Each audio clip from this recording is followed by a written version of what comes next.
যেভাবে রান্না করি আজকে সেই রান্নাটাই দেখাচ্ছি। অনেকে অনেক রকমভাবে রান্না করে, কিন্তু এইভাবে রান্না করলে মাছের ডিমের যে একটা আষ্টে গন্ধ থাকে সেটা চলে যায়। তার জন্য প্রথমেই গরম জলে সামান্য পরিমাণ লবণ, হলুদ আর হাফ পাতিলেবুর রস দিয়ে দিয়েছিলাম। তারপরে মাছের ডিমটা 2 থেকে 3 মিনিট ভাপ দিয়ে নিয়েছি, পুরোপুরি সিদ্ধ করিনি, জল ঝরিয়ে।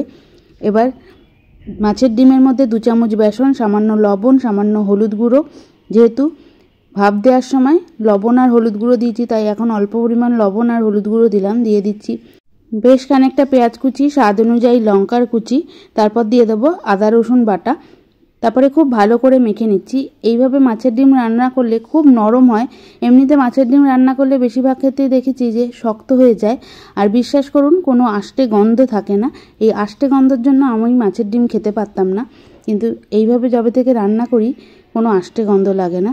এবার বড়ার আকারে তেলের মধ্যে দিয়ে বেশ লাল করেই ভেজে নিচ্ছি। সাদা তেল আগেই গরম করতে বসিয়ে দিয়েছিলাম, তারপরে ছোট ছোট বড়া দিয়ে ভেজে নেব। অল্প অল্প করেই বড়া দিচ্ছি, কারণ তেলে পড়লেই বড়াগুলো একটু বড় হতে শুরু করে দেবে।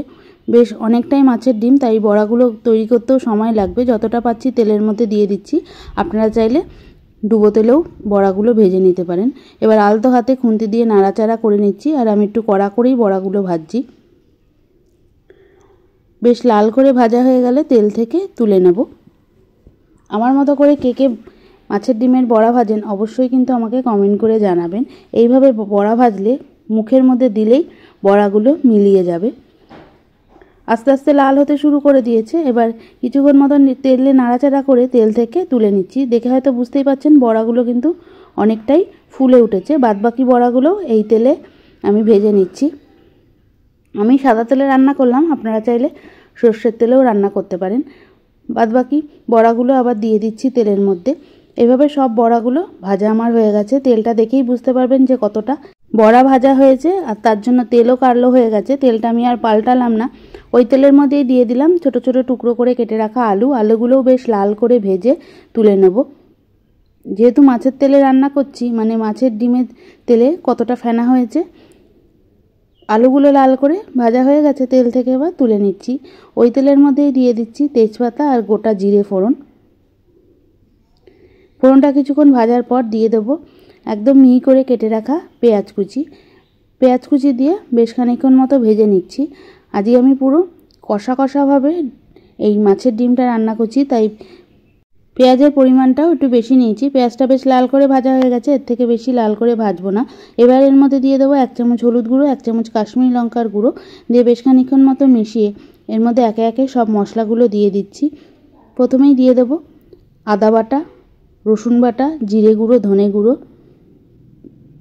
দিয়ে বেশ খানিকক্ষণ মতো কষিয়ে নিচ্ছি। এবার দিয়ে দেবো 1 চামচ রসুন বাটা, তারপরে দিয়ে দেবো 1 চামচ আদা বাটা। এখানে ধনে গুঁড়োর পরিমাণটা বেশি রেখেছি, জিরে গুঁড়োর পরিমাণটা অল্প রেখেছি। দিয়ে দিলাম মিহি করে কেটে রাখা কাঁচা লঙ্কা। আপনারা চাইলে লঙ্কার গুঁড়োও দিতে পারেন, আমি যেহেতু কাশ্মীরি লঙ্কার গুঁড়ো দিয়েছি তাই জন্য আর ঝাল লঙ্কার গুঁড়ো দিলাম না। দিয়ে দিচ্ছি স্বাদ অনুযায়ী লবণ, তারপর দিয়ে দিলাম একটা বড় সাইজের টমেটো বাটা। দিয়ে বেশ খানিকক্ষণ মতো মশলা কষিয়ে নিচ্ছি। আস্তে আস্তে মশলা থেকে তেল বার হতে শুরু করে দিয়েছে। এবার এর মধ্যে দিয়ে দেবো ভেজে রাখা আলুগুলো যেহেতু ভেজে রেখেছি পুরোপুরি সিদ্ধ হয়নি, মশলার সঙ্গে কষাতে কষাতে কিন্তু আলুগুলোও সিদ্ধ হয়ে যাবে। এবার এক একটা করে আলু আমি মশলার মধ্যে দিয়ে আবারও বেশ খানিকক্ষণ মতো মশলার সঙ্গে কষিয়ে নিচ্ছি। ভালো করে কষানো হয়ে গেছে, মশলা থেকে তেলও বার হতে শুরু করে দিয়েছে। এবার এর মধ্যে দিয়ে দেবো পরিমাণ অনুযায়ী জলটা দিয়ে বেশ খানিকক্ষণ মতো ফুটিয়ে নেব। আস্তে আস্তে ফুটতে শুরু করে দিয়েছে। গ্যাসের আঁচ মিডিয়াম করে আমি এবার বড়াগুলো দিয়ে দেবো, যাতে ঝোলের মধ্যে বড়াগুলো পড়ে পুরোপুরি ঝোলটা বড়ার মধ্যে ঢোকে। তাই একটু জলের পরিমাণটাও বেশি দিতে হবে, কারণ বড়া অনেকটাই ঝোল টেনে নেবে। দিয়ে দিলাম 4-5টা কাঁচা লঙ্কা দিয়ে বেশ খানিকক্ষণ মতো নাড়াচাড়া করে নামানোর আগে দিয়ে দেবো গরম মশলার গুঁড়ো দিয়ে আরও কিছুক্ষণ মতো রান্না করছি। প্রথমে বলেছিলাম যে কষা কষা রান্না করব, আপনারা হয়তো ভাবতে পারেন এটা তো কষা হলো না, ঝোল হলো, কিন্তু ঠান্ডা হয়ে যাওয়ার পর এই রান্নাটাই কিন্তু কষায় পরিণত হয়ে যাবে, কারণ মাছের ডিম অনেকটাই ঝোল টেনে নেবে। এবার আমি নামিয়ে ফেললাম। তাহলে তৈরি হয়ে গেল মাছের ডিমের কষা। আশা করছি রেসিপিটা ভালো লাগলো। দেখা হবে অন্য কোনো নতুন রান্না নিয়ে। ততক্ষণ ভালো থাকুন, সুস্থ থাকুন, দেখতে থাকুন আরও নতুন নতুন অনেক রান্না।